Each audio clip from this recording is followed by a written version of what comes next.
வணக்கம். நான் உங்கள் திமிர் பிடித்த திமுக. இல்ல,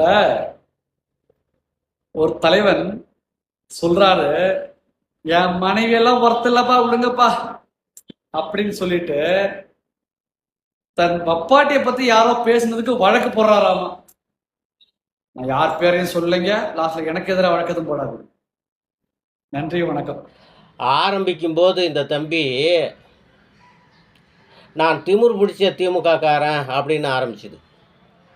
இந்த வீடியோவில் முடிக்கும்போது என்ன சொல்லி முடிக்குது, ஐயையோ இந்த வீடியோவில் நான் யார் பேரையும் பயன்படுத்தலை, என் மேலே ஏதாவது வழக்கு போட்டுற போகிறீங்க அப்படின்னு பின்வாங்கி பீ கழிச்சிக்கின்னு போகுது இந்த தம்பி. தம்பி, தைரியம்னா என்ன தெரியுங்களா? யார் பேரையும் சொல்லன்னு சொல்கிறீங்க இல்லைங்களா, அது இல்லை தைரியம். நம்ம இந்த சுதந்திர தினம் சுப நிகழ்ச்சியில் தளபதி விஜய் அவங்க அம்மா அப்பா பக்கத்தில் வந்து ஒரு பொண்ணு உக்காந்துத பக்கத்தில், திரிஷா. அதுதான் தைரியம்.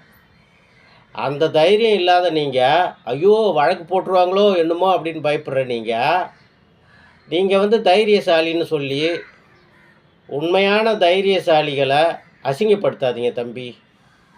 அங்கே அப்படி தான் ஒரு தம்பி ஐயையோ சட்டசபை நிகழ்வுகளை நேரில் பண்ணாதீங்க அப்படின்னு சொல்லி கதறுது.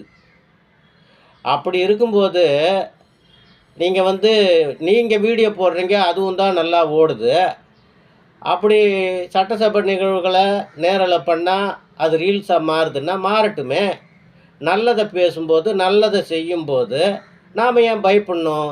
ஐயையோ நான் யார் பேரையும் பேசலை அப்படின்ட்டு அவதூறாக பேசினா மட்டும்தான் பயப்படணும்.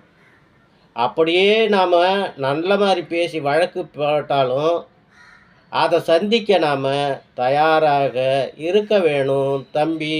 அதனால் நீங்கள் திமிரு பிடிச்ச திமுக காரன்னு இன்னும் ஒரு தரம் சொல்லாதீங்க.